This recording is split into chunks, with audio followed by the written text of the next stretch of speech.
விஜய் சேதுபதி இவ்வளவு மோசமானவரா? பாதிக்கப்பட்ட பெண்ணிற்காக குரல் கொடுத்த ரம்யா மோகன். விஜய் சேதுபதி மீது பாலியல் குற்றச்சாட்டு முன்வைக்கப்பட்டுள்ளது. ஆசைக்கு இணங்க வேண்டும் என்பதற்காக ஒரு பெண்ணிற்கு விஜய் சேதுபதி 2 லட்சம் ரூபாய் கொடுத்ததாக அவர் மீது குற்றம் சாட்டப்பட்டுள்ளது. தமிழ் சினிமாவில் முன்னணி நடிகர்களில் ஒருவராக இருக்கும் விஜய் சேதுபதி நடிப்பில் கடந்த சில தினங்களுக்கு முன்பு தலைவன் தலைவி என்ற படம் வெளியானது. இந்த படம் விமர்சன ரீதியாகவும் வசூல் ரீதியாகவும் நல்ல வரவேற்பு பெற்று வரும் நிலையில் இப்போது விஜய் சேதுபதி மீது பாலியல் குற்றச்சாட்டு முன்வைக்கப்பட்டுள்ளது. இதுவரையில் எந்த சர்ச்சையிலும் சிக்காத விஜய் சேதுபதி தனது படங்களில் மட்டும் பிஸியாக இருப்பார். எப்போதும் ரசிகர்கள் மீது அன்பும் மரியாதையும் கொண்டிருப்பார். மிகவும் எளிமையான மனிதர். இந்த சூழலில் விஜய் சேதுபதி மீது பாலியல் குற்றச்சாட்டு முன்வைக்கப்பட்டுள்ளது.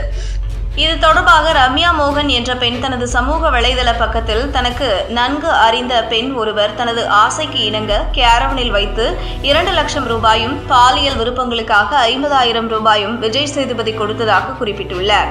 இது தொடர்பாக அந்த பெண் மேலும் கூறியிருப்பதாவது, கோலிவுட்டில் போதைப்பொருள் பயன்பாடு மற்றும் கேஸ்டிங் கவுச் என்று சொல்லப்படும் சினிமா வாய்ப்பிற்காக படுக்கைக்கு அழைக்கும் கலாச்சாரம் அதிகரித்து வருகிறது.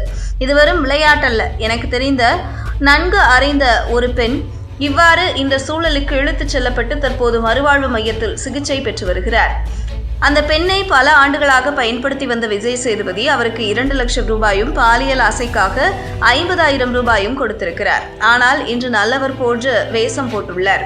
இப்படித்தான் அந்த பெண்ணை போன்று பலரது கதையும் இருக்கிறது என்று குறிப்பிட்டிருக்கிறார். ஆனால் இந்த பதிவை போட்டவர் உடனே அதை நீக்கிவிட்டார்.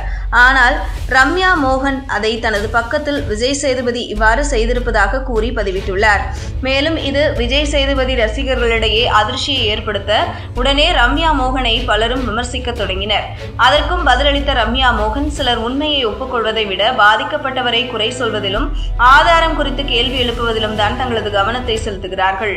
பாதிக்கப்பட்ட பெண்ணின் தொலைபேசி உரையாடல், அவரது பதிவு ஆகியவற்றை பார்க்கும்போது அவரது வலியும் வேதனையும் நன்கு புரிகிறது என்று குறிப்பிட்டு பதிவிட்டுள்ளார். இதற்கு விஜய் சேதுபதி மௌனம் காத்து வருவதும் இதுவரையில் எந்த பதிலும் அவர் அளிக்கவில்லை என்பதும் குறிப்பிடத்தக்கது.